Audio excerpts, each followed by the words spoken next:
materi yaitu tentang pengertian fungsi dan penggunaan media pembelajaran oleh Dian Panesti 32212300069. Kegiatan belajar merupakan serangkaian aktivitas yang dilakukan oleh siswa dalam rangka mencapai tujuan yang diharapkan. Jadi pembelajaran itu tujuannya untuk mencapai apa sih yang akan didapatkan oleh siswa tersebut, sehingga tujuan apapun itu dapat supaya dapat kita harapkan sesuai dengan tujuan yang kita harapkan. Lanjut, pengertian media pembelajaran.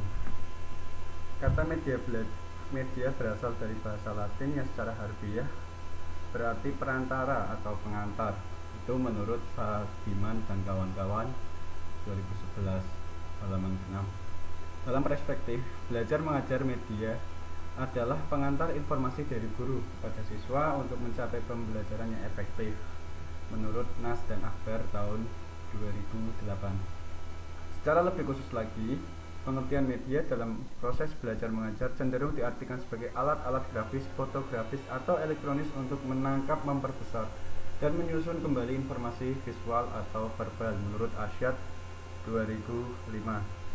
Musfikon 2012 mengungkapkan bahwa media pembelajaran dapat digunakan sebagai perantara antara guru dan siswa dalam memahami materi pembelajaran agar efektif dan efisien.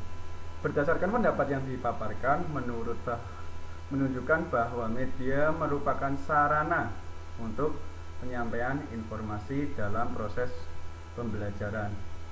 Seperti misalnya kita pada hari ini menggunakan media atau aplikasi untuk menggabungkan suatu presentasi dan narasumber yang berbicara di depan kamera, sehingga kita dapat lebih memahami atau mengerti dari apa yang ingin disampaikan oleh sang narasumber atau guru. Yang selanjutnya, ciri-ciri media pembelajaran. Yang pertama, menurut Gerlach dan Early mengemukakan 3 ciri media yang dikutip oleh Arsyad 2005, antara lain ciri fixative property. Ciri ini menggambarkan kemampuan media merekam, menyimpan, melestarikan, dan merekonstruksi suatu peristiwa atau objek. Yang kedua, ciri manipulatif. Transformasi suatu kejadian atau objek dimungkinkan karena media memiliki ciri manipulatif. Kejadian yang memakan waktu berhari-hari atau bahkan berbulan-bulan dapat disajikan kepada peserta didik dalam waktu yang lebih singkat, 5-10 menit. Yang ketiga, ciri distributif.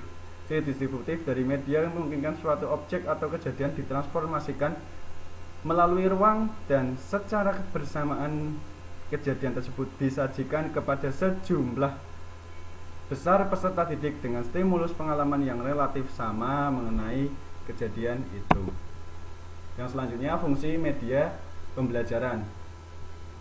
Dari fungsi media pembelajaran itu kita terdapat sebuah bagian, yaitu yang pertama peran guru, peran media, pesan, dan siswa. Jadi dari guru menyampaikan menggunakan suatu media, menyampaikan pesan menggunakan suatu media terhadap siswa. Jadi ini adalah suatu bagian yang tidak bisa dipisahkan. Yang selanjutnya, menurut Kemp dan Dayton 1985, media pembelajaran dapat memenuhi 3 fungsi utama apabila media itu digunakan untuk perorangan kelompok atau kelompok pendengar yang besar jumlahnya. Yang pertama, fungsi pertama memotivasi minat atau tindakan. Fungsi kedua, menyampaikan informasi. Media pembelajaran dapat digunakan dalam rangka penyajian informasi di hadapan sekelompok peserta didik. Fungsi ketiga, tujuan pembelajaran. Media pembelajaran berfungsi untuk tujuan belajar, di mana informasi yang terdapat di dalam media itu harus dilibatkan peserta didik baik dalam benak atau mental maupun dalam bentuk aktivitas yang nyata, sehingga pembelajaran dapat terjadi. Yang selanjutnya, penggunaan media pembelajaran. Ini dari pakar juga, menurut Sabiman dan kawan-kawan menyatakan Kegunaan media pembelajaran sebagai berikut. 1. Memperjelas penyajian pesan agar tidak terlalu monoton dengan hanya menampilkan kata-kata atau tulisan belaka. Yang kedua, mengatasi keterbatasan ruang, waktu, dan daya indera sehingga materi tentang tata surya yang tidak mungkin dapat dilihat dengan indera manusia dan perbedaan ruang dapat diganti dengan gambar atau video untuk melihat komponen tata surya tersebut. Yang ketiga, memberikan stimulus yang sama dapat menyamakan pengalaman dan persepsi peserta didik terhadap isi pelajaran.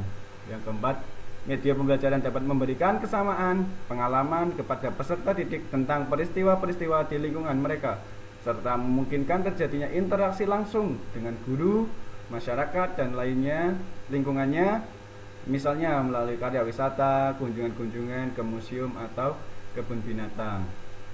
Jadi dari penggunaan media kita akan lebih mudah untuk mendapatkan informasi atau pesan-pesan yang akan disampaikan itu bisa lebih mengena atau bisa lebih dipahami.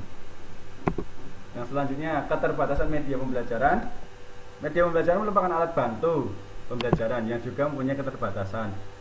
Misalnya yang pertama, pemakaian media pembelajaran hanya sebagai alat bantu, bukan pengganti guru. Yang ketiga, media yang menggunakan listrik maka sangat bergantung terhadap daya listrik yang tersebut, sehingga jika mungkin terjadinya mati listrik padam atau yang lainnya, media tersebut tidak dapat digunakan. Yang ketiga, terkadang juga media juga memerlukan adanya penataan ruangan yang khusus. Misal kita mau menggunakan suatu lab atau suatu tempat, kita harus men-setting dulu gimana cara memasang proyektor, terus kita harus memasang kayak screennya itu, screen dari proyektor itu, jadi kita menggunakan ruangan atau waktu yang lebih lama.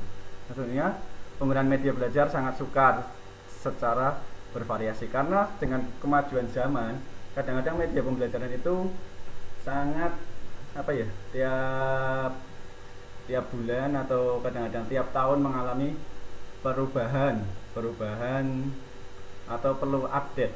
Jadi inilah keterbatasan dari media pembelajaran, karena update yang terus-terusan kadang-kadang kita susah untuk bisa mengikuti perkembangan zaman tersebut.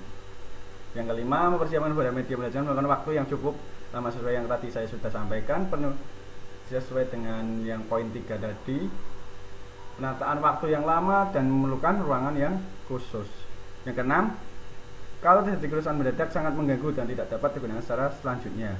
Yang ketujuh, perlu adanya pemeliharaan yang ekstra hati-hati, khususnya yang bersifat elektronik agar dapat digunakan dalam jangka waktu lama. Nah, mungkin itu saja presentasi pada siang hari ini yang dapat saya sampaikan. Kurang lebihnya saya minta maaf apabila ada kata-kata yang kurang berkenan atau kata-kata yang salah. Saya meminta maaf yang sebesar-besarnya. Saya akhiri. Assalamualaikum warahmatullahi wabarakatuh.